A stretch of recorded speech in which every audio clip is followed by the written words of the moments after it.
All right, 11, fine. Yeah, I had a good lunch too. So I think we're going to get started again. If we can hold down the chatter now, we're going to get started with our next segment. It's a little bit longer, a little bit more in-depth. This has everything to do with fire and home safety. So I'm going to turn this over to Casey, and we'll get started with our next segment. All right, this is Casey speaking. So we're going to be talking about fire and home safety. And first I want to start with a few statistics, fire statistics. So I'm curious, does anybody have any thoughts of what might be the leading cause for cooking fires? Grease. Any ideas? Grease. So it is actually from it is actually from unattended cooking. Yeah. The leading cause is from unattended cooking. So starting something on the stove and walking away. So residential fires, we've got some statistics here that this causes from, this is from 2018 up to as of 2023. Keep in mind these statistics have been followed, but it's several years behind. So it's been fairly consistent, but there are 379,000 fires a year because of residential fires. From the National Fire Protection Agency reports that half of the fires in homes is caused by cooking. Okay. So we have about 10% of them, 9.5% is caused by heating, 7.5% is from accidental, and then only like 6.8% is like electrical malfunction, and then open flames and candles is actually the lowest at 4.3%. So, which is actually kind of surprising for me. But it is truly about that cooking. So we want to talk today a little more about, fire safety and so forth. So, as we said, 3 out of 5 home fire deaths actually result from fires in homes with no smoke alarms or smoke alarms that were not working. So that shows that those homes that have these smoke detectors and stuff, it's important. The risk of dying in a reported home fire is cut in half if there is a working smoke detector. So how do we do some fire prevention? First off, you have what they call a GFCI, ground fault circuit interrupter outlet. These are outlets that you put in that you typically will see in your kitchens and your bathrooms. They have the little red button on them in the middle between the 2 outlets, and they pop out when you overload the outlet. So it's important not to put too many things on your power strips. Having either a fire extinguisher or fire blanket in the home for when it is needed. Having your fire and smoke detectors and carbon monoxide detectors.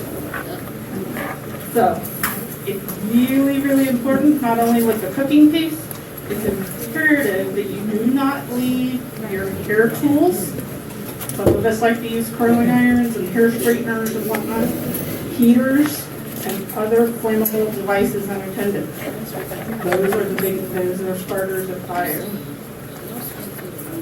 So, if you have a power strip that has where there is a power surge, if you know you've had a power surge in your home, your power strip should be replaced because it may not have the ability to handle another power surge again. Don't overload your power strips. Only use the number of devices. I'll admit I can be guilty of that too. If you're going to use a fire extinguisher, do not wait until the time of need to learn how to use it. We are not professionals on fire extinguishers. but we want to say, if you are going to use one, receive the proper training on how and when to use one. There are actually different fire extinguishers for different situations. Fire blankets. I actually had not known about fire blankets until we started working on this emergency preparedness curriculum. Fire blankets are a blanket that you literally put over the fire and it smothers the fire. And it's usually considered a more safer option. You could use it around your head. Like if you're in a home and you need to get out and there's a fire around you, you can actually open it up and wrap yourself in it and to get out. Or you can put it over a child or a pet and so forth and use that as well as a safety thing to get out of your home. Where do you get one? Right. Most of your hair tools, such as blow dryers, sorry. This is Lori here. I heard a question pop up as to where to get a fire blanket. You can get them online. There may be more local resources in some certain stores. I went on Amazon. Amazon, you can pretty much find anything, but I love Amazon. But it's key to do the research to make sure that it is a good fire blanket, like a high quality fire blanket. You know, that it has trademark, that it has, you know, licensing behind it. You don't want to just get some thin little blanket because they should not be super thin. We have some samples here to demonstrate later so you can get a feel for them and how they're set up. But you can typically buy them just about anywhere on Amazon. No pitch there. But it's just looking at different stores, and it may be even talking to your fire department to see if they have resources or a local store that they would recommend.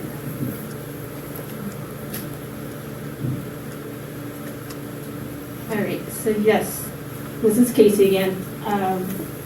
So with the, as far as what I was starting to say is with your hair tools, so such as blow dryers, curling irons, flat irons, make sure that it turns off. If it stays on too long or if you smell any burning, make sure you unplug it. Do not use the device. It's time to replace it. So. Okay, now I'm going to let Lori talk about smoke detectors and carbon monoxide detectors.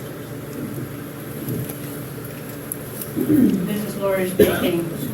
So, how many here know of that they have smoke detectors or fire alarms in their homes, their residence? Okay, you see a bunch of hands. I should see all hands. Everybody should have one. Okay? It should be in your house. Okay, great. So the rest of you need some. Now, the next thing is you need to test them. And they say, you know, every 3 to 6 months. One way to do it, and they may do away with this, is daylight savings time is a good time to test your batteries. Now, some of us may not hear the smoke detectors, so there's additional equipment that we can have access to those alarms. My smoke detector that I have in my house, I have like about 8 or 9 of them. I have a small house.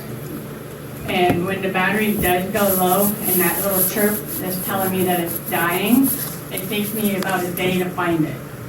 I literally have to go around and I redo all of them. If one is bad, I just do them all. It's the only way I can find it. There's one day I had one that was tucked in a different spot. It was new. I forgot about it. So you need to have them on every floor of your house, in your bedrooms, your hallways, not in your kitchen unless you need that to tell you when supper's done.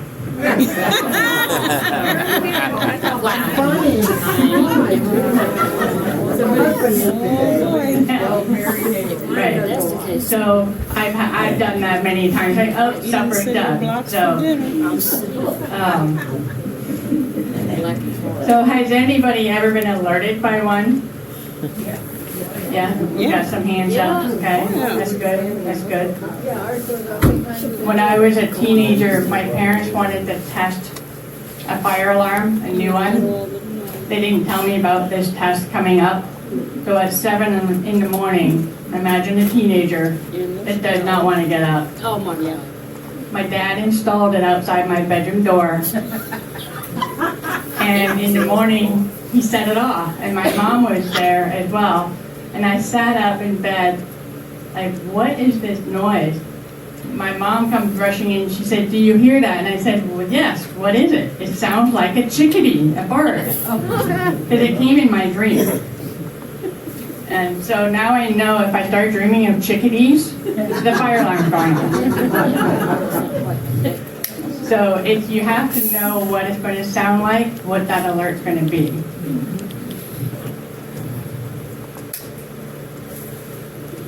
So this is Casey. I'm going to share a story that I have too regarding fire alarms and why this is important to know what your fire alarm sounds like if you have some hearing or knowing what it is. So my grandparents were fortunate enough that they were able to travel overseas. And when I was in when I was like 12 years old, every other year I started traveling with them to some different places. And this was before I knew I was losing my vision. I knew I had my hearing aids and so forth. So anyway, we're in a hotel in London, okay? We're like on the 6th or 7th floor. And it's 3 in the morning, okay? My grandparents wake me up and they're like, get up, get dressed. And I'm like, what's going on? You know, they're like, get your clothes on, get your passport, get your shoes on. The fire alarm is going off. The hotel is evacuating. Apparently there's been a fire in the kitchen. So literally we go, I get dressed, they're calm, collected, get all their stuff together, so forth. We go down 7 flights of stairs, and walk out the door, and there's fire trucks everywhere. And I'm just like, holy moly, what's going on here? So anyway, we're sitting there, and because we had been traveling with a tour group, we had our tour guide who's, of course, running around like a chicken with its head cut off, trying to make sure everybody is there. The last person that comes down is one lady in her, she is literally in her bathrobe, her slippers, and all she grabbed was her makeup. Okay, that was all she had. I mean, she had a cap on, she had her makeup, and that was it. So no passport, no ID, no money. She didn't even have her room key. Okay, so this is so it can be important in knowing, okay, what do you need? You know, can you hear the alarm? But I will be honest, full disclosure here, that scared the crap out of me. The fact that I did not hear the alarm whatsoever. Oh, wow. I had no idea anything was even happening.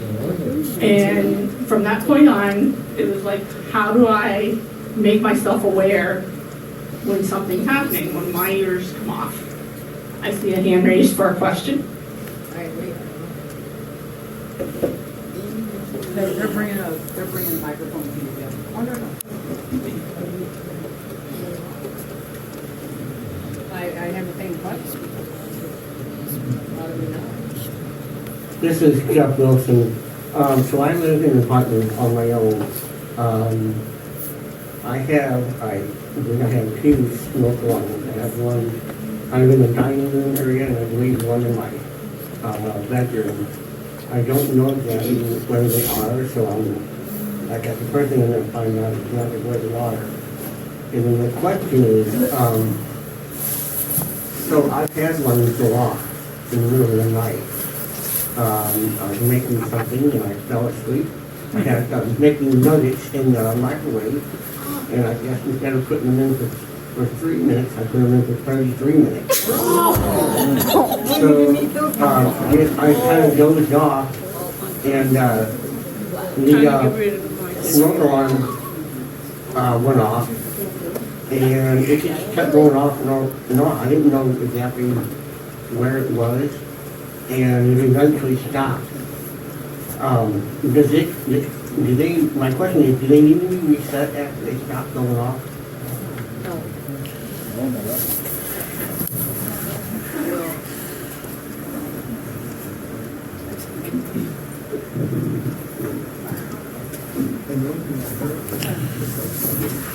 So this is Lori speaking.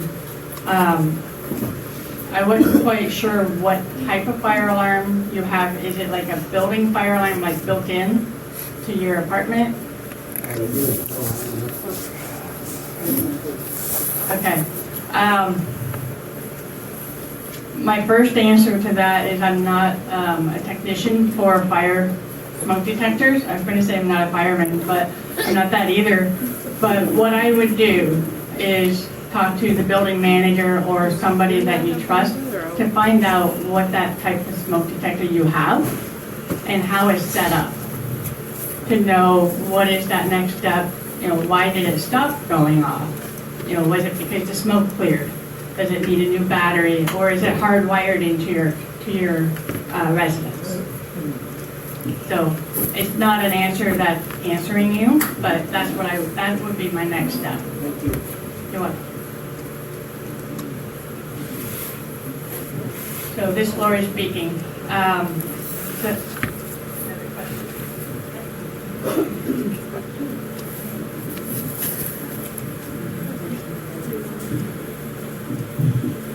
Hi, this is Lindsay. Two things. One, I wanted to point out that when you install carbon monoxide detectors, make sure you put them low, unless you have pets or kids or you mess with them, put them just out of the reach. But you don't want them up really high. Smoke detectors you want up high. Carbon monoxide you want down low. It's a heavier gap. The second thing I wanted to suggest is something I just got this past year. Gives me peace of mind is if you can afford it, getting the monitored security system. Oftentimes have carbon monoxide and smoke detectors that you can add into your system, and they're monitored. So my smoke detector accidentally went off because I can't remember what happened. I swear I was not cooking that day.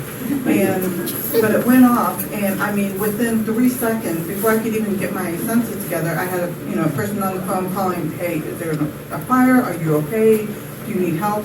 I mean, that gives me peace of mind because I don't hear the alarms, and I've got a kid and cats and everything else. So if you're worried about it, having something like that also might be a good suggestion.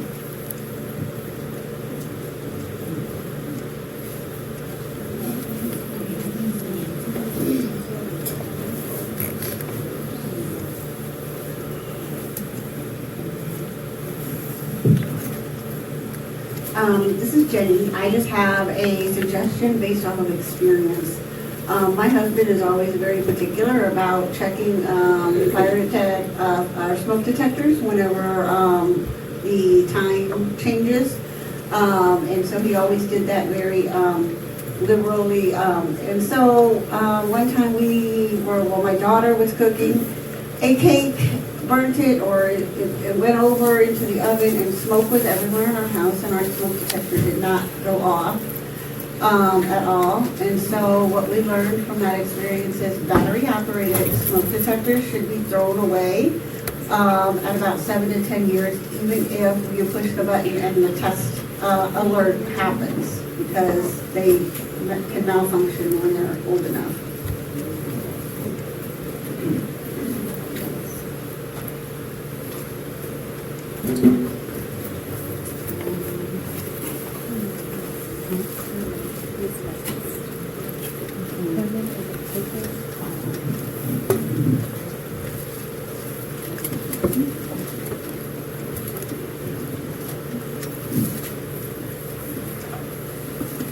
Hi, my name is Carmen, and I have some experience with one of my old apartments before I moved out. One of my landlords had never given me, so I know a lot of interpreters would come into my home, with my health. I had physical therapy, home health appointments. They would come into my home and they'd say, hey, I can hear the beeping, and it's really annoying. Well, to tell you the truth, I finally had to tell the landlord to say, hey, we need to replace this, and he just continuously ignored me. I think it was about 13 years. Got fed up and moved out of the place, but he continuously neglect my rights consistently about not just the alarm, but my children couldn't even stand it. And I said, you know what, forget it. I'm deaf. What am I supposed to do? I just decided to go ahead and take them off and disconnect them, and my daughter was furious.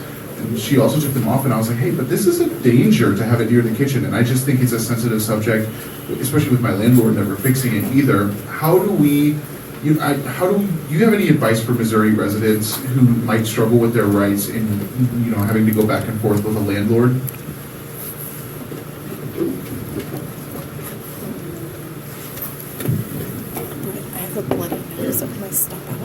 So this is Wendy speaking. The Missouri Attorney General's Office has a consumer protection hotline, and they also have booklets on their website for landlord-tenant rights. So I would refer you to the Missouri Attorney General's Office.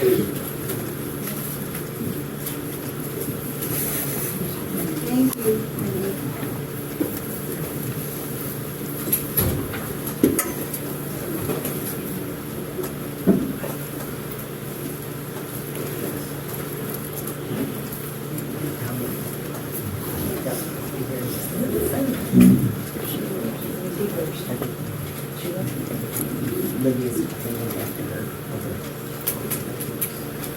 Hi, this is Lydia speaking. So I just wanted to offer a possible suggestion for some people in the room. If you have a Siri alert system, there is an audio alarm sensor, which I greatly benefit from. I don't hear much of anything without my hearing aids out, and so basically what it is it's like a little rectangular box that goes next to your smoke alarm, and it's not a smoke alarm itself, but it hears the sound of it. And then it sends a signal to my bed shaker and little vibrating pager. So that can be really helpful since I would not hear that alarm at night. And even during the day, it's kind of in a pitch range that I don't hear well. So just an idea for the group if that would help anyone.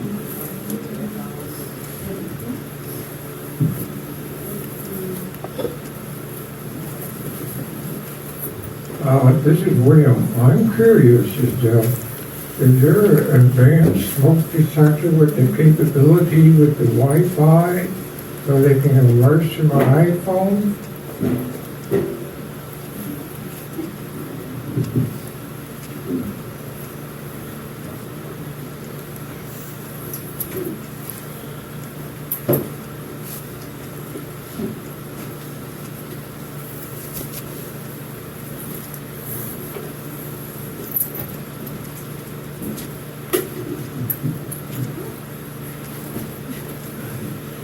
This is Lori speaking. To answer William's question, Lydia, I think, kind of answered that in a Serene system or some other home alert system, which we will talk more about in a little bit. But we want to go back to Lindsay comment on the CO2 detectors, the carbon monoxide detectors. I will tell you, my colleague Casey and I have had this debate many times as to where the carbon monoxide detectors are to be placed.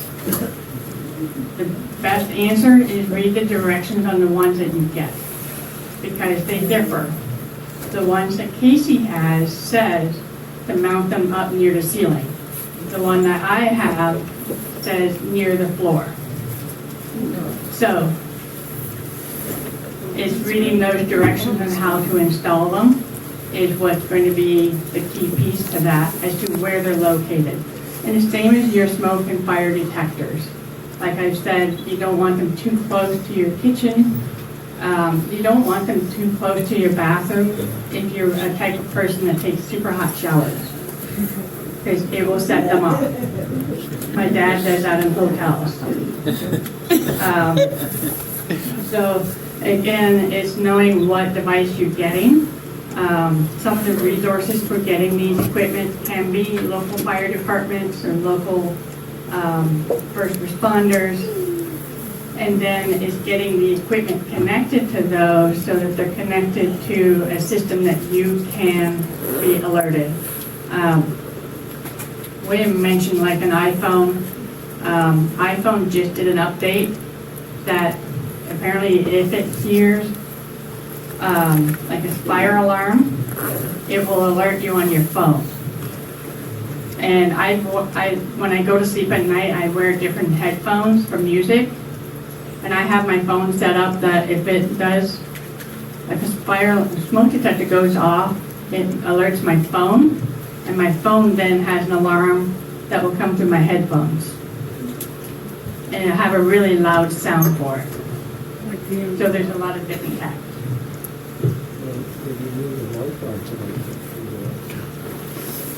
All right, so this is, We have to have the Wi-Fi connected, he said.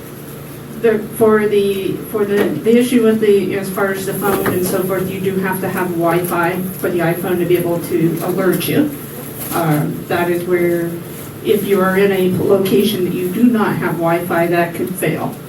That's the only thing you have to be cautious of. As to, someone shared their experience of the smoke detector. After it's aged, again, it is reading that manual and knowing what the lifetime of your smoke detectors are. There's recommendations of how often and how long they last. And yes, they come in the little bitty tiny point font print, but you can usually look them up online. If you know what type of, when you purchase it or whatnot, you can look it up, and the manuals are usually online so that you can make it accessible to the format that you need. Or get someone to help you in knowing what that is, putting a reminder on your calendars, whatnot, to check those, replace them, whatever it needs to be. A little more real quickly on the alert system that Lydia brought up. We do have several up here that we're going to give you guys an opportunity to look at later. The way those kind of work is it has a clock, it has a bed shaker, it has a little box like Lydia described that you put right next to the smoke detector, fire detector, carbon monoxide detector. And it hears that sound that those make, and then it will transmit to the home alert system, which then activates the bed shaker, so you don't have to be able to hear it. So it will vibrate. So those are different ways that you can know something is happening. And that's actually what I have at home at this point. This is Lori. I don't have that at home. I have my cat that will wake me. He's my cat dog, but no, you need to have a system to wake you at night. And always have a backup system that will wake you up, like a neighbor, communicate with your neighbors, your friends. So let's see. So I looked up on our notes here, so maintenance for both smoke detectors and carbon monoxide detectors is replacing them with between 7 to 10 years, which probably means I need to replace mine at this point. So on them, you can write dates on the back side of it when you install them, and that will help you remember when to replace them. Or in our calendars on our iPhones, I think it could probably go out 10 years, and you can put an alert in there for 10 years down the road.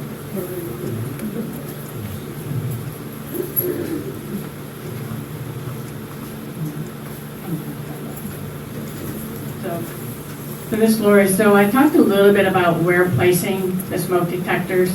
The one diagram that I have here is like every bedroom in your home should have a smoke detector, and then in the hallway, which I find really funny in my house because when I go up my stairs, there's a short hallway about 5 feet long, but on either side of the top of my stairs is the bedroom doors, right there. So I have a smoke detector, 3 smoke detectors within 5 feet of each other. But the reason for that is if you ever close the door, then you still have access in that room. If there's a fire in that room, the smoke detector will go off. Also in the hallway, because there's a stairwell, the air draft just goes up and it may not go under the door frame. So you need to have that many smoke detectors in your home. And putting a smoke detector in your basement that was one of the ones, the mystery one that was beeping on me, was in the basement. So having a smoke detector and a CO detector in your basement is that's typically where your furnace is, and that's where you're going to get your carbon monoxide as well, and possibly fire. And don't put one in your garage, especially the CO.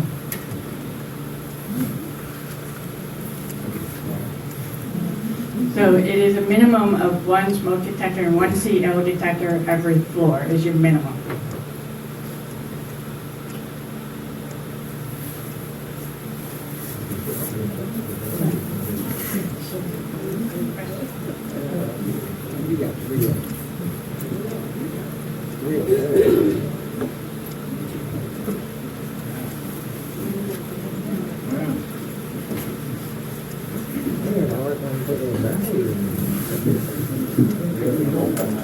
My name is Leslie Staffy.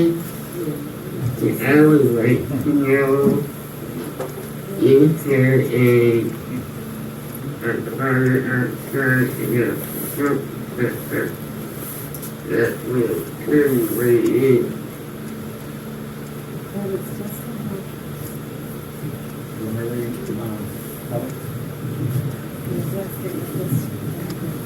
You want to know what does?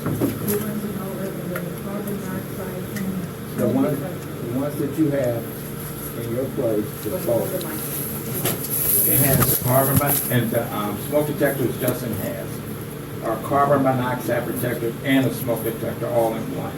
And he has 3 of them. Yeah. So he's overprotective, but he wants to be covered.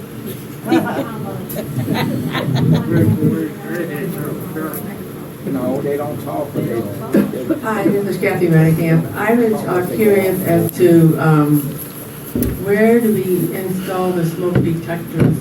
Is it on the inside of the room above the door or the outside of the room Inside. above the door? inside. The same thing with the carbon monoxide.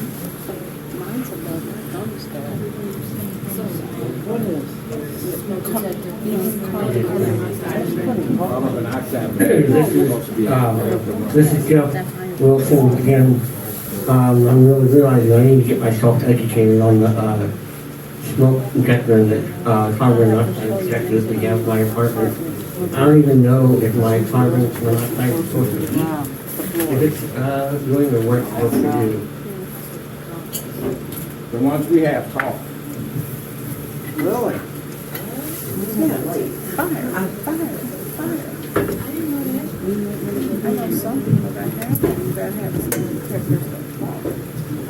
So this Laura is speaking. For the first question as to where to put the smoke detectors, you want them in your room, and again, it's referring to the directions that come with the smoke detector. We've heard to ask somebody who's experienced in installing them. You know, maybe the fire department could help. Electricians can help guide you to where to put those. So make friends with the firemen and electricians for installing them. But again, it's reading the directions, doing a little bit of research as to what type you have or what you're buying. Same as for the CO detectors. You know, like I said, some go near the ceiling, some that go near the floor, some maybe in the middle of the room, I don't know. And then we just learned the combos. So it really depends on what you're buying as to what the instructions are.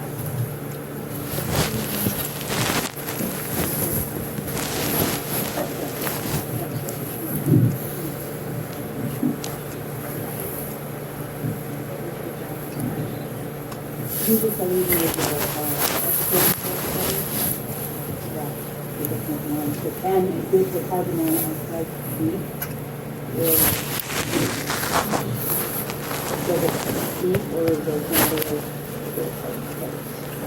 So this, Lori, so I was getting clarification for Jeff's question.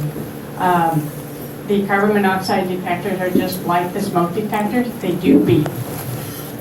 And so with, like like the Serene system that we have here to demonstrate and be aware, there's several different types of alerting systems.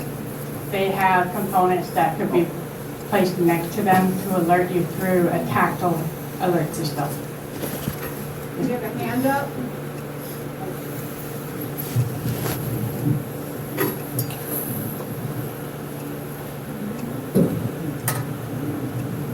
He's on our way, Rhonda. Some fire departments will give you a free smoke detector, and they do it, you might check with them. Usually they do it at a certain time of the year, and I had a fireman tell me when they gave me one for my house to change them every New Year's Day, because then that doesn't change no matter what the time is. Unless you hear the beep, the battery should last a year. So they said change it every New Year's Day.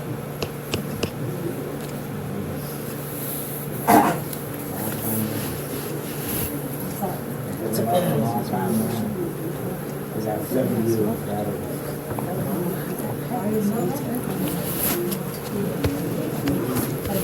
This is William Mike. I have some problems that I have a fireplace in the living room. And sometimes I forgot to open the damper. That's smoking the chimneys. And all my smoke detectors going crazy and alert that. So which choice should I have a smoke detector or a fireplace? I need the fireplace for a special day like Christmas Day, New Year's Day, Thanksgiving. You gotta make sure you open your damper fully before you put up the fireplace.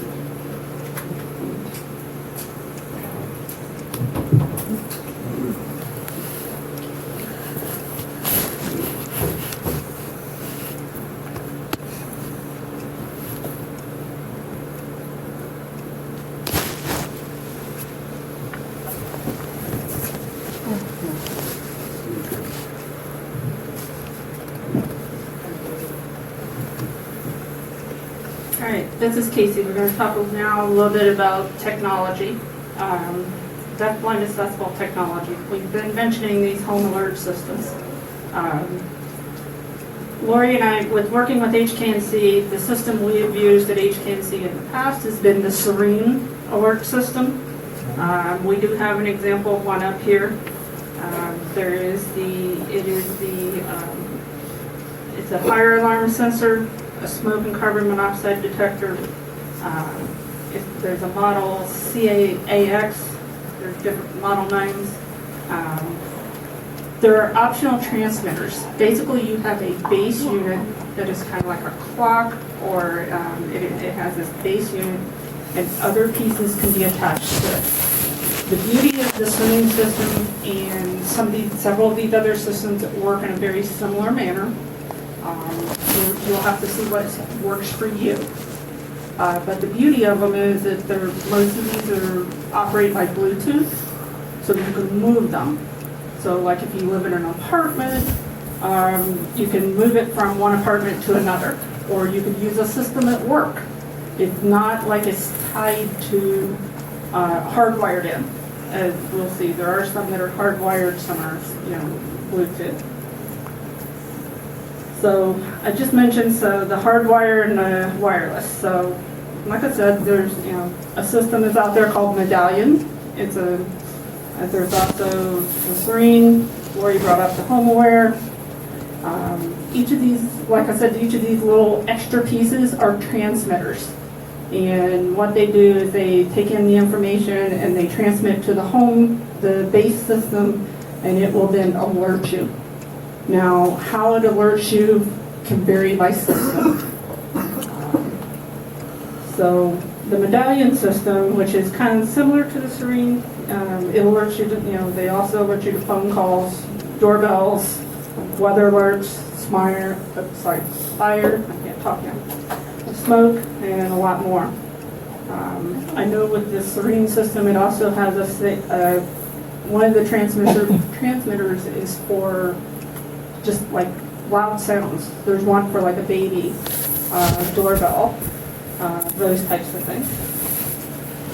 The difference though is, like I said, the hardwires, there's the hardwire and the wireless systems. The wireless systems that you can, you attach these transmitters close to your existing devices. So like you just buy like a normal smoke detector, normal fire detector, carbon monoxide detector, and you put this little device next to it, and it uses what's already there. So that's how it can work in the home setting too, or in the work setting as well. Now, when you get into the hardwire systems, these are ones that are permanent to the location. So like the smoke alarms and fire alert systems within apartments, hotels and stuff like that, it's actually hardwired in, so it's not like you can remove it. They actually sell some that are that way, so it's your choice of how you fit it. The key piece to all this is you need to do your research, look at what it has as options and what is going to work best for your needs.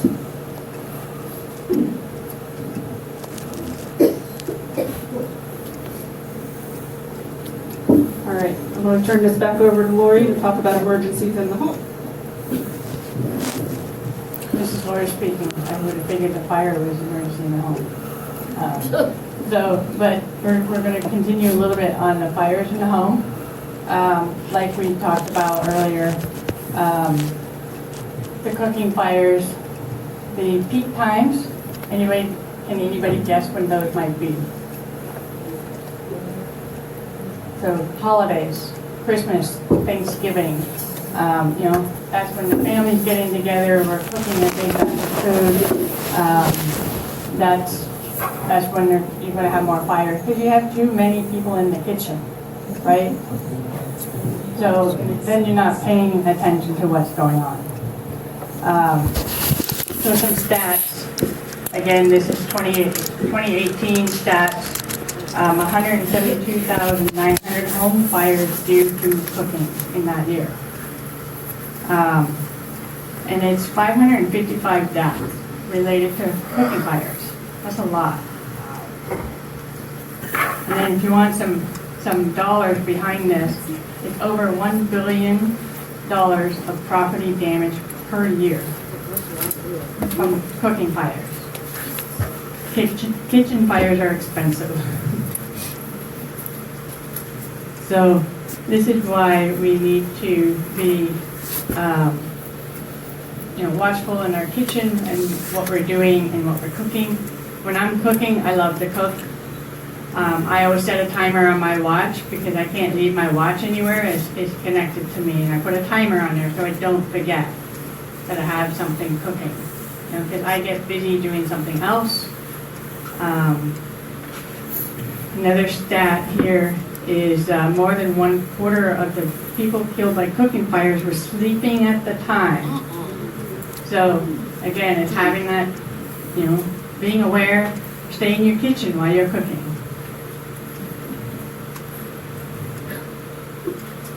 So I'm going to go some kitchen do's. One of the things, like I said, I love to cook, and one of the don'ts I was doing is I love to cook soup. So I have a big pot, but my handle gets hot, and I'm cooking on a gas stove. So I have an open flame underneath my pot. So I have to grab a pot holder to hang on to the pot, and then use my other hand to stir the soup. Well, one day I actually looked at my pot holder, and it was starting to turn black. So that meant it was catching fire, but because of the pot holder, it didn't actually get engulfed in flames. So I knew I had to change what I was doing so that I was safe. And I'm standing there and it's going to catch on fire in my hand. So it's being aware of what you're doing while you're cooking as well. So I have different pot holders that they wrap around my fingers so they don't hang down. So it's making sure everything's clear from your stove, from the edge, so nothing can fall over onto, even if they're electric stove. If you have something fall onto the electric burner, and I looked at my colleague because she had wiped her kitchen stove as a flat top electric stove with a paper towel, and it burst into flames. And it was off, but it was still hot. So it's easy, so easy to do, even if you're trying to be careful. So it's making sure your stove area is clear. When you wipe it down, it has cooled off. You keep your towels away. I used to hang a towel on my oven door. How many people do that? Nope. Okay, stop doing that. Stop doing it because I have a consumer who's completely blind, hard of hearing, lives alone. She was baking. And then she had opened her oven, and then she closed it, and then she smelled smoke. Yeah. She opened her oven, and her tea towel had somehow flipped into the oven, electric oven, and caught fire. She was able to put it out herself, but she did the right thing. She left her house, called 911, gave them the rundown of what happened, and the firemen came and checked her home. She did put it out, but they made sure. So it was an easy thing to do. So get rid of the tea towel on the oven. Communicating with others in the kitchen. My spouse never tells me when they come in. And the other day I actually walked into her with a carton of eggs. I turned from the fridge and walked into her and I'm like, when did you walk in here? So it's having them tell you they're in the kitchen. Because if you have a knife in your hand, that could have been disastrous. Yeah. Okay? How do you explain that to the emergency department? I didn't mean to stab my wife. You know? Yeah. What do you do? So it's a safety thing, not just fires. It's, you know, we have sharp knives. And then kids. With my vision loss, I can't see anything very close to me that's low. So kids, I have 7 grandkids. Thankfully, half of them are tall enough that I can see them without looking at the floor. Okay? So it's training the kids not to run through your kitchen while you're cooking. Maybe get them involved in cooking, but then you know where they are. And then keeping your cooking equipment clean, because as we know, grease, catch fire, dirt, keeping your stove clean, all of those things. Your toaster. You ever clean that toaster tray out? Clean those out. Clean the microwave. What do you wear while you're cooking? Don't wear loose clothing. You know, if you have some, like I said, the tea towel can flip in easy. Your long sleeves. I cook in short sleeves so that I don't get caught. I don't want to catch on fire.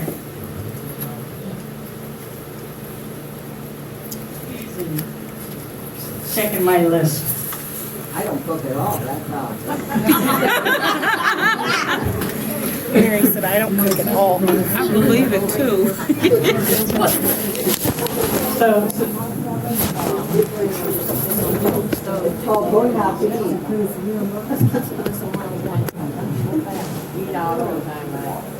Hello, this is Madeline. My father, for Christmas, he was cooking for Christmas in the morning.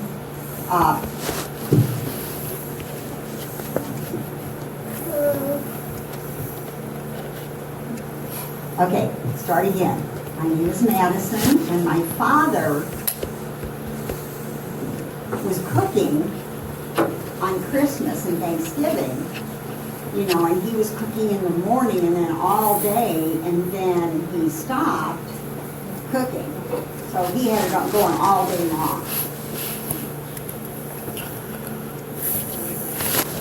So that's the point, is that he was cooking all day long, but he was paying attention. And that's what we need to do to take care of ourselves.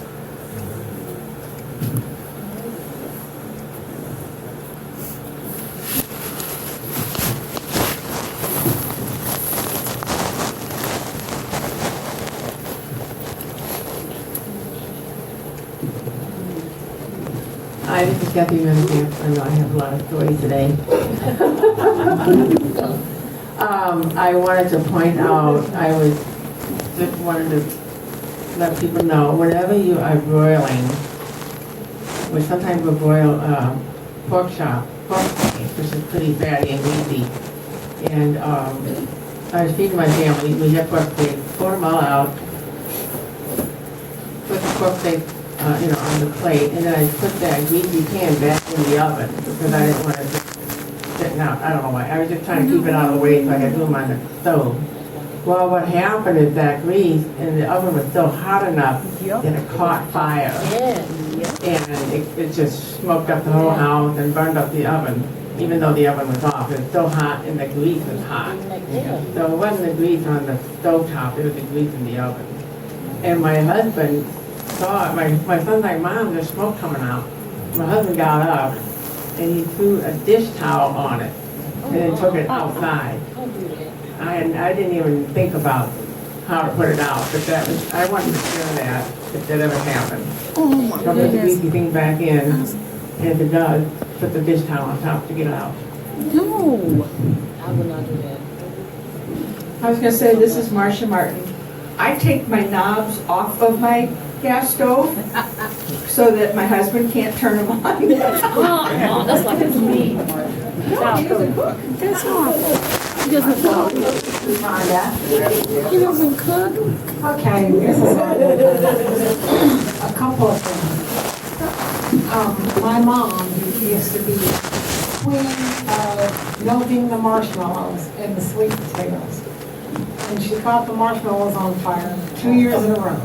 And all of a sudden, my brother Jim comes running in.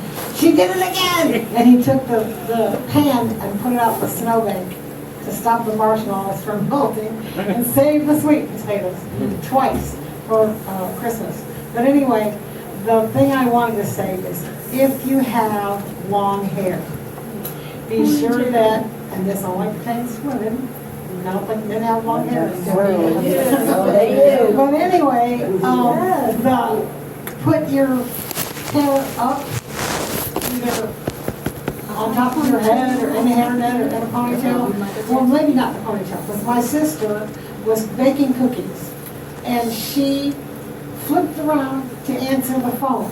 And when she did, she opened the oven to take some cookies out and caught her hair on fire. And she had some pretty severe burns, even though we tried to get it out pretty quickly. So that's another precaution you want to take. Thank you, Rhonda. You want another comment? Kathy, reach across the table. Kathy, reach across the table.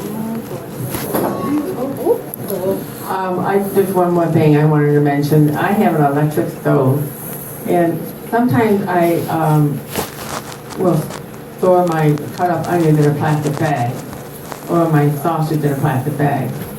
And one time, I couldn't figure out where that plastic bag for the onion. I just grabbed another plastic bag for my onion and put it in the refrigerator. But later on, I was cooking on the stove, and I smelled that burning. That plastic bag somehow got on the grill, and it just melted down and just smelled real bad. So even if you can't find it, you just look everywhere for that piece of plastic. Just make sure it's not on the stove or behind something. That's what it was.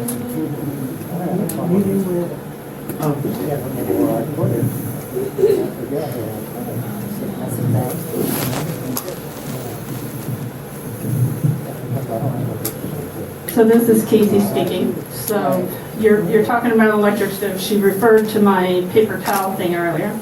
So basically, my story with the electric stove is, and this was, I was boiling macaroni for macaroni and cheese, and I didn't use a big enough pot. My kids always give me a hard time. They're like, "Why are you using the biggest pot in the cabinet?" And I'm like, "So I don't boil the water over." So I mean, that's where I have to learn to turn the temperature down. But the thing is so I boiled over my pot, water went all over the top of the stove. So I'm thinking, oh, here's my roll of paper towels. It's over to the side of the stove. We have enough bright ones. So I grabbed paper towels and I'm thinking, well, I'll just wipe off the top of the stove. And I just turn it off. So literally, I've got the paper towel in my hand. I'm starting to wipe up the water on the stove. And all of a sudden, it just burst into flames. And even as a sane person who has done this emergency preparedness, what did I do? I shook it, thinking putting it out, and of course it just went bigger. And I'm like going, crap! So threw it in the sink, run the water, thankfully put it out, and I'm like going, I really was just an idiot. But yeah, I mean, it happens to the best of us. So, yeah, so that's why, even though the stovetop was hot, it had just been on. So that's where, just knowing, keeping those flammable items away from the top of your stove is just really, really, really important in so many ways. Mrs. Lori, thank you. And all of these are those kitchen do's and don'ts, what not to do.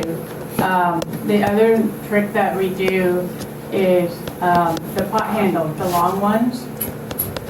Having them hang over the front of your stove, where if your knobs are on the front. One problem with that is I will not see them and walk into them and knock that pot pan off. The other safety piece with that is kids. Kids that are small love to grab things, so they would reach up and grab that. So what you do is you turn that long pot handle in either at 9 o'clock on the left side burners, or on the right side burners is at 3 o'clock. On my stove, I don't have room on the right side. I have a fridge there. It's in the way. So I put them both at 9 o'clock. But my one pot, the handle may get warm, so it's putting that hot mitt on before I grab it. I've almost burnt myself. So it's doing those techniques of keeping track of your pot handles will help as well, keeping you safe. Because boiling water on you will really, really not good. And like Casey mentioned, moderate cooking temperatures. We should all follow that, and I'm referring to me as well. But I'm hungry when I'm cooking, so I want it done. But it's still paying attention to that heat level. Is it too hot? Is it going to boil over and cause a mess and just make things worse? I mentioned using a timer. Use the timer. It will remind you to check your food. It will remind you to, turn the heat down, whatever. The don'ts we mentioned earlier, unattended cooking is the top reason for home fires. So don't leave your kitchen. Watch your food. Don't use your stove if you're sleepy or have consumed alcohol. Not a good time to cook. I know we're hungry at that time, but have somebody else cook. Or find some cookies that might be better, that are already baked. Don't use a fire extinguisher or water on stovetop fires. We're not fire extinguisher experts, but the reason you don't want to use a fire extinguisher on a stove is if, for example, you have some grease in your pan, the air pressure from the fire extinguisher is going to just blow everything out of that pan. And it's literally going to spread the fire. So that's why it would be better to have a fire blanket. But the best thing to do is leave your house and call 911.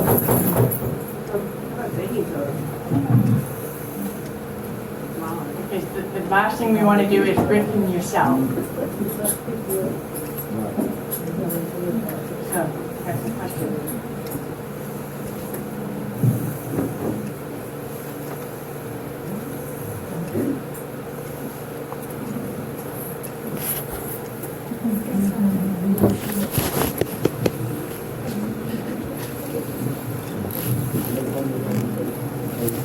My name is Patrick Duffy, and I have a consistent cooktop.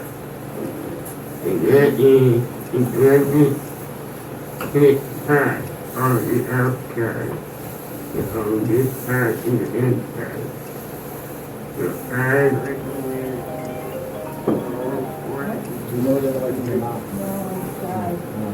Battery went bad. Oh, we have more. Okay. Let's just swap them. Yep. Can we borrow the mic? Actually, you can use this while we go around. Here we go, baby.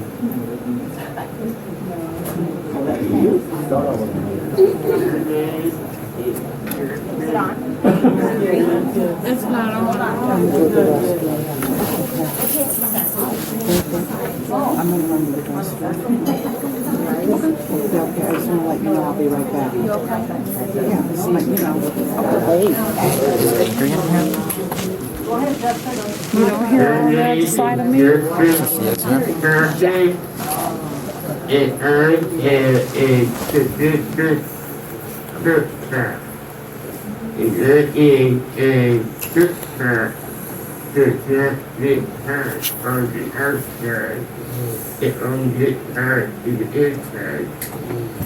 hurt right through there. That's cool. Okay, for those who didn't get that, Justin Tompkins says he has a convection cooktop, which means that the pan doesn't get hot. The inside of the pan gets hot, but you can put your finger on the cooktop around the pot and you won't get burned. It's the neatest thing you ever will see. You know, and you can drop water around it and it won't sizzle up or nothing. Thanks, Justin. But he don't cook for nobody. The last comment Ken made was he doesn't cook for anybody else, just himself. Wow. Your son gonna get you. I think I might have, am I coming across, yeah, okay. I think I might have just found my own answer. You said not to use water on the stove. Is that because it's electric? You know, if you're using electric, it'll cause a spark or? So what do you use?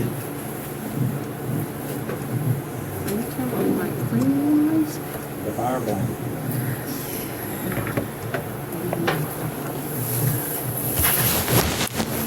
This is Casey speaking.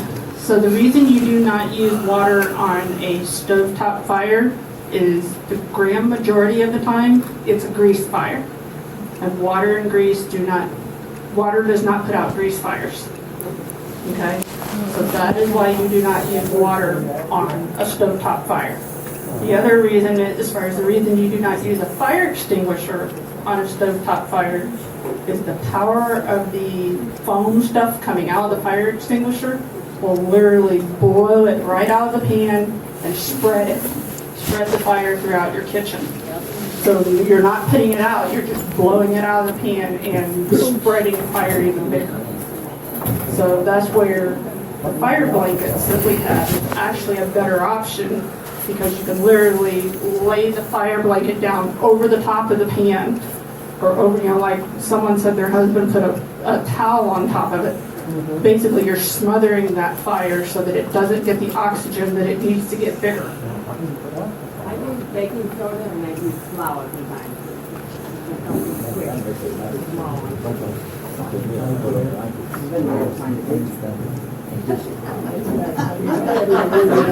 This is Adrian.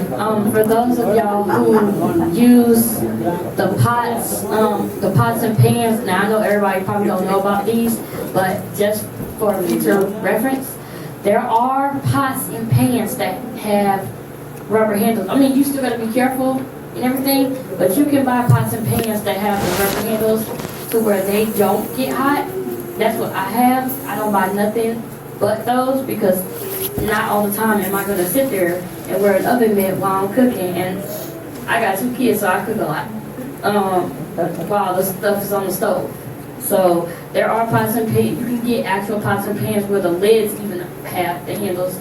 So like if you got a lid covering up something, you can pull it off without the lid, without you touching the actual handle, because there's a rubber piece on there that it keeps it from burning your hands or whatever the case may be.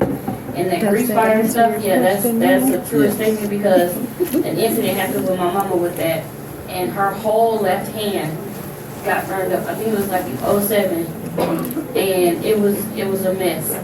That whole grease fire went all throughout the kitchen. So yeah, be careful with that. You got it.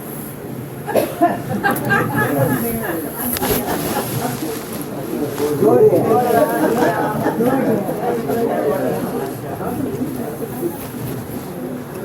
All right, this is Casey.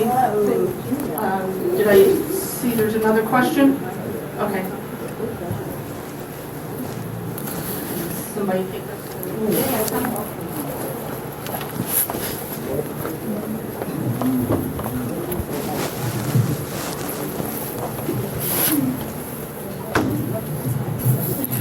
This is William. Where did you get those fire blankets to put out the fire? William, they said Amazon's your best choice, or you could ask your fire department. Or how about the hardware store? Maybe the hardware store, maybe. This is Casey. Yes, sometimes you can find them in the hardware store. You can find them online in various places. Actually, several of the ones that you see up here, I also ordered off Amazon. So it was a 3-pack, and it was like $20. So and they're nice big. They come with a hook that you can hang on the wall, so that it's right there. You can just pull it out. All right, let's keep going. I want to talk now about some tactile techniques. This is going to be some actual techniques that you can use. Hopefully this will be new information for some of you.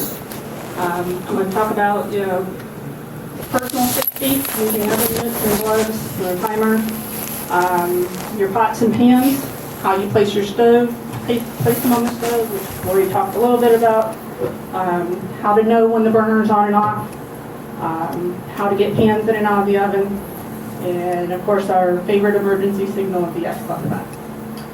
So, using oven mitts and gloves. I know it takes extra time, but it is truly a thing of how do you protect yourself. They make oven mitts that are really long, and they make oven mitts that actually go to temperatures up to 500 degrees. They can also be ordered on Amazon. As Lori says, Amazon is our best friend. I got mine off Amazon. So anyway, you can get extra long gloves. You can get them where they're more like a big oven mitt, or you can get them where they're like rubber gloves almost. They're silicone, so that they're protective. And then with the other piece of that is using an electronic timer. They make timers that vibrate, that you can set it, and it'll vibrate to let you know when when your food's done. I know Lori, as she said, she uses her watch, the Apple Watch. She uses her phone to set it. That way it's accessible, and also that it's right on her. Find out what works for you. You can definitely talk to, Beth, the different resources you have here can help you in identifying what those needs are, what devices there are out there. But where it's vibrating, that way you know that it's done. All right, so how to place your pans on the stove, excuse me.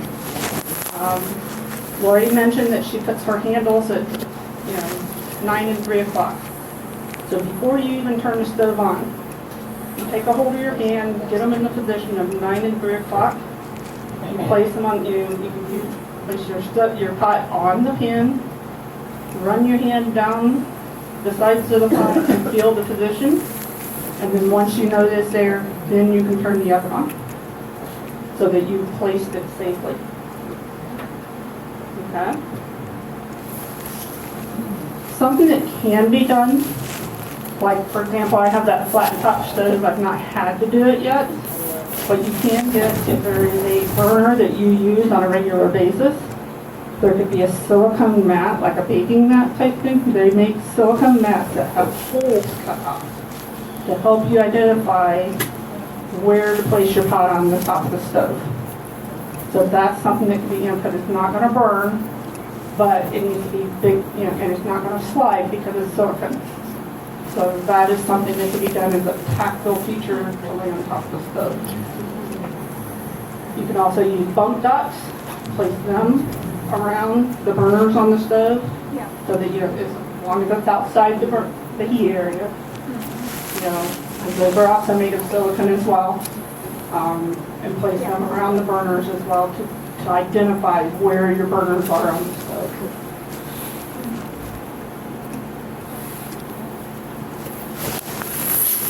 All right, so how do we know that the burner is on? So this is something that works for both gas and electric stoves. We've both tried it. So what you do is you take your hand in a karate chop shape, straight up and down, and you place it so on whichever burner you're using. So let's say we're going to use the front left burner. We place our hand on the counter in an upright position just to the side of the stove.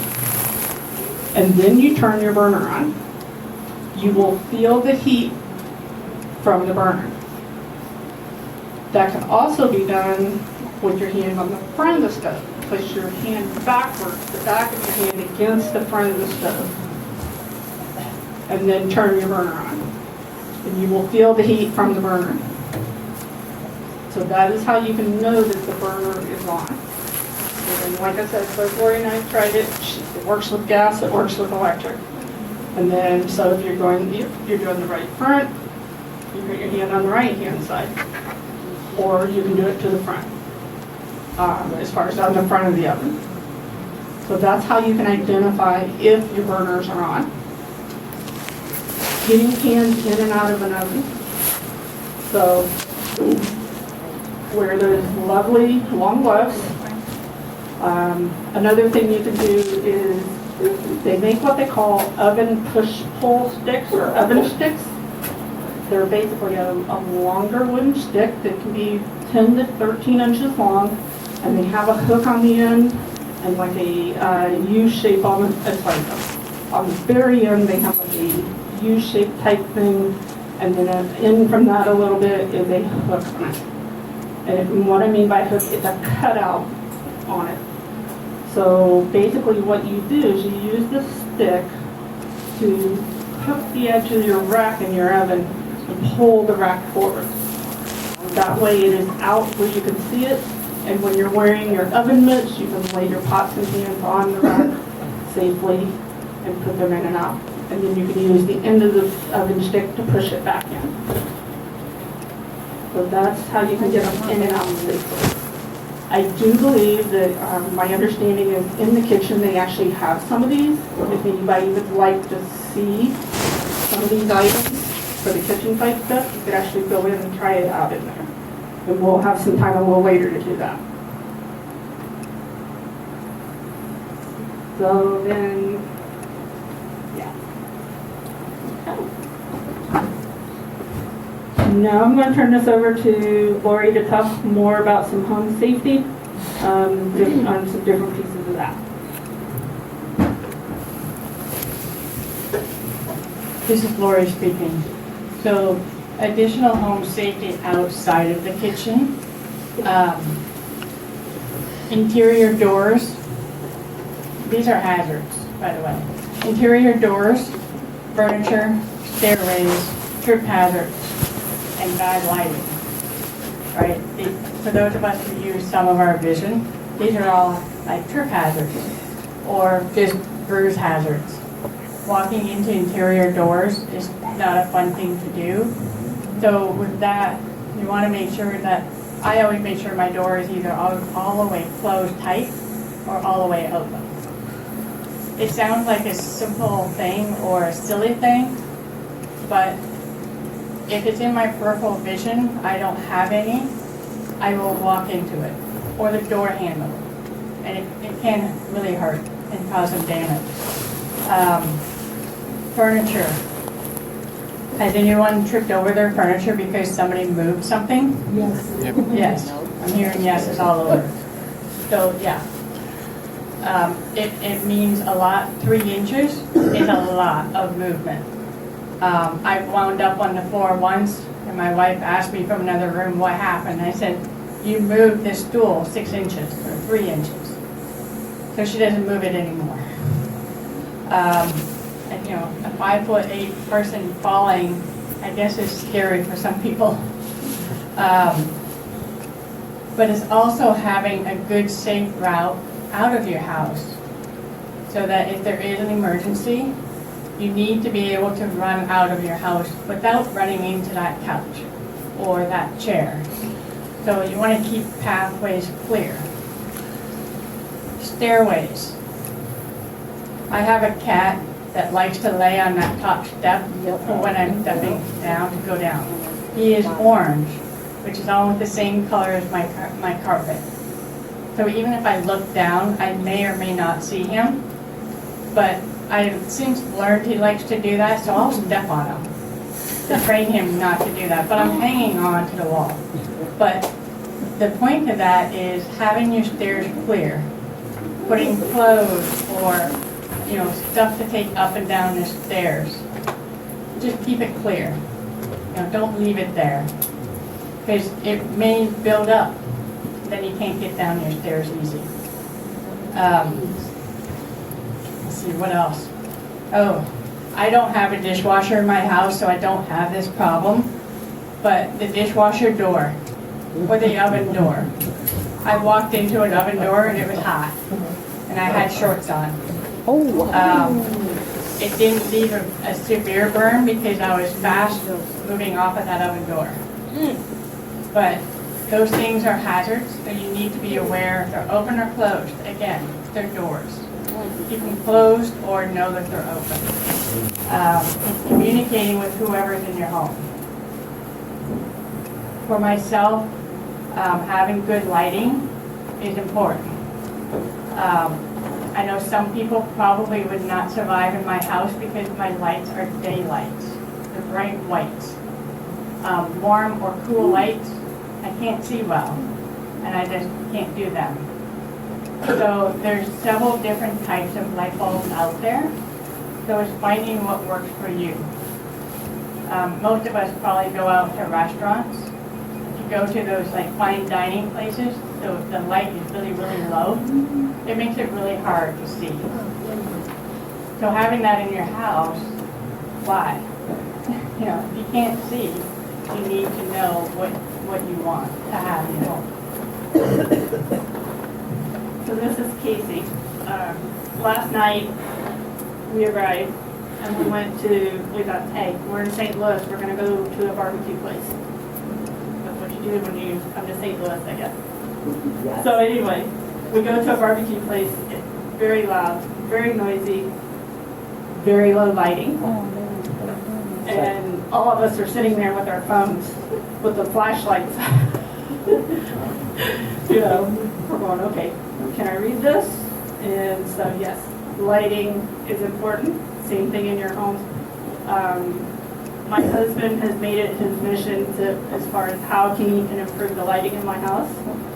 We've actually taken under cabinet lights and installed them at the bottoms of my closet so I can actually see my shoes in my closet. Oh, wow.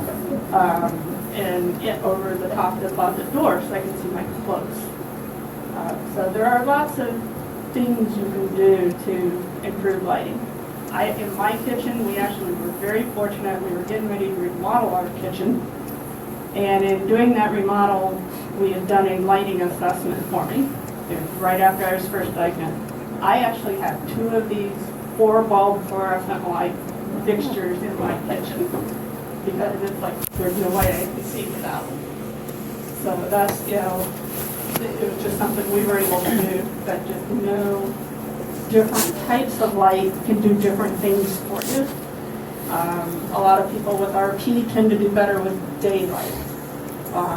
But try different bulbs and see what's going to work for you.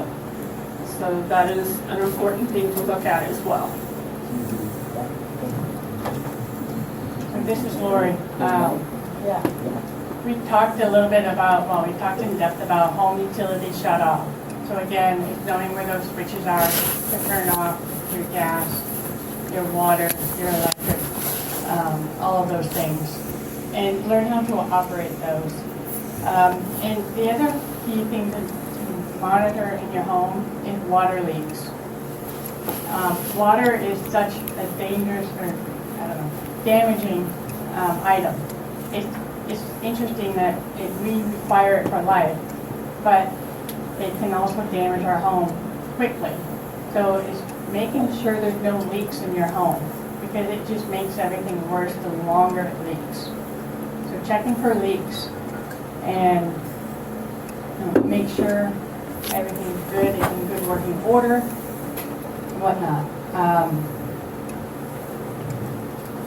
The other piece too here, gas leak safety. Has anybody ever smelled gas leaking? It smells like rotten eggs or like sulfur. So that's good to know, so that because the carbon monoxide is not going to pick out the gas leak. So when you smell that, you get out of your house. There's nothing you can do to shut it off. You get out of your house and you call your local electric company or gas company. You call them, you say you have a gas leak in your home, they'll send somebody out. I've done this. I had a gas smell and it was from my stove. It wasn't connected properly, so it was leaking. And they came in free of charge and fixed it. Any other questions?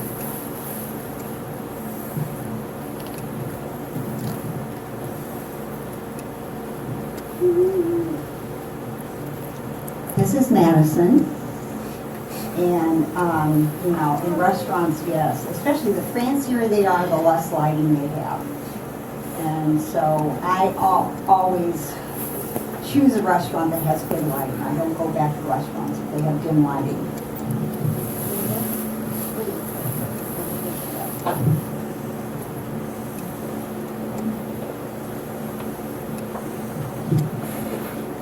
This is Leah speaking. So my question is about, and I know this may not apply to some in the room, but I was born with no sense of smell. So I'm curious if there's any other way to identify a gas leak for those who cannot smell. No.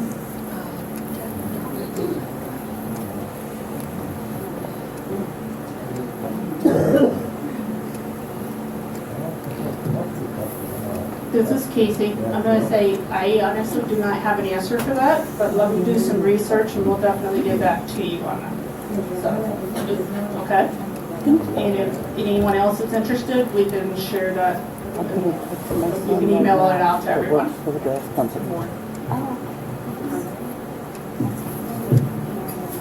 I'm Carmen.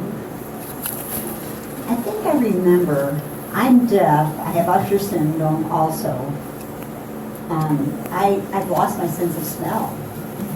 You know, after I lost my teeth, and there is a way you can, there's a machine of some sort, equipment of some sort, I forget the name of it, but it will detect that gas leak. You know, for those who do not have a sense of smell, they have specific equipment of some kind that will actually alert you to a natural gas leak. Thank you.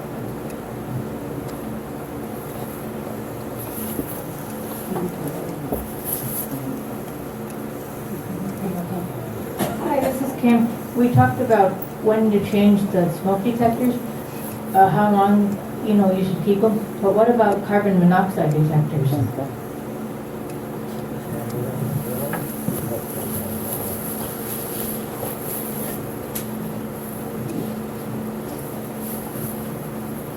This is Casey. Same thing on those. They usually have a general range that you use, but you also need to read the instructions on it as far as how long they're to be good for. 0286. Lori just informed me 7 to 10 years.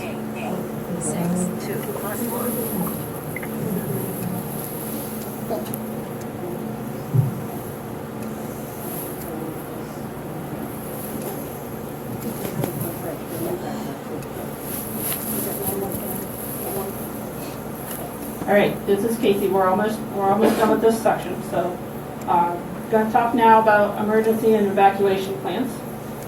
What we need to do is create a plan In the flash drive that you have is a resource as far as how to create a plan. This is develop this plan with your family, your friends, on what you're going to do if there is any of these situations. You know, practice your plan twice a year.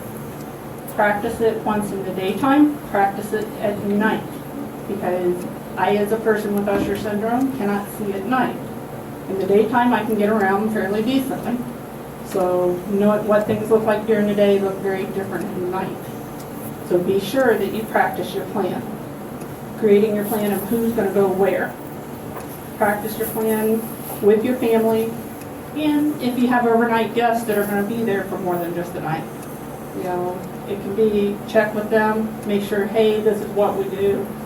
Have a meeting spot, because you know, if you need to evacuate out of your home or get out of your home, have your emergency plan of where you're going, and then go from there. Just like the daylight savings time, checking your fire detectors, your smoke detectors, and all that. That's a good time to practice it too. So, if you need to evacuate, remember this: your safety comes first. Basically know what your family, who else is in the home if possible. You know, alert others in the home if you are able to, that there's an emergency. But the key is to get outside quickly and take care of yourself first. Close the doors behind you and call 911. So, have a layout of your home and think about, okay, if I'm in this room, where am I going to go? If there is a fire here, how am I going to get out of this end of the house? If I'm upstairs, how am I going to get out of this part of the house? If I can't get down the stairs? With those types of things. Think through those scenarios and have a plan of what you're going to do. Because in the moment, if you thought about it and know what you're thinking of doing, you're able to act it out faster and better.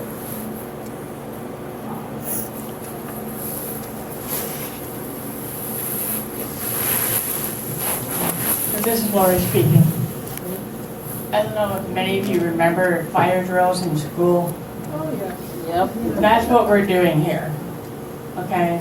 Essentially is that fire drill. You know, it's creating that plan. Fire drills in school usually were kind of fun because you got out of class, you got out of doing work. You know, but for this, that's essentially what you're doing. Is planning that fire drill. And if you need to create a map and you can't see it, have a family member draw it out and then get like puff paint and have them trace over those lines, and then you can actually see what your house layout is.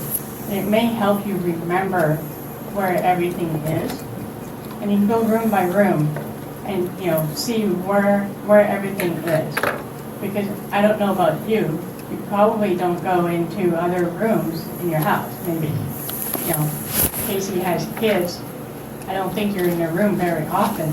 And they move their stuff, right? But you need to know where the window is in that room. If you're close by that and you have a fire drill or a smoke detector go off, you're going to go out that window. Maybe. I don't know if you'll jump that far. Who knows? But it's just keeping those things in mind. Is treat this like a fire drill from school. It's something that is important to do. I think we're about ready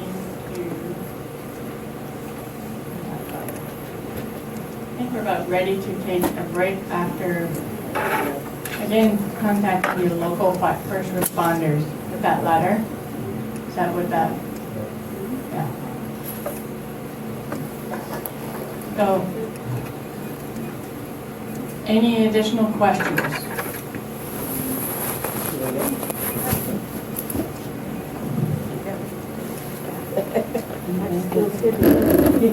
Julia, what are you stitching? Let me see just hold it up. Yes, this is William. I find that there's plenty of room to put in the emergency bag. And I wonder, can I add a medical kit emergency medical kit, and I can get it from pharmacy. You know, like for something Band-Aid or whatever it needs to stop, find a way to stop bleeding or injured situation.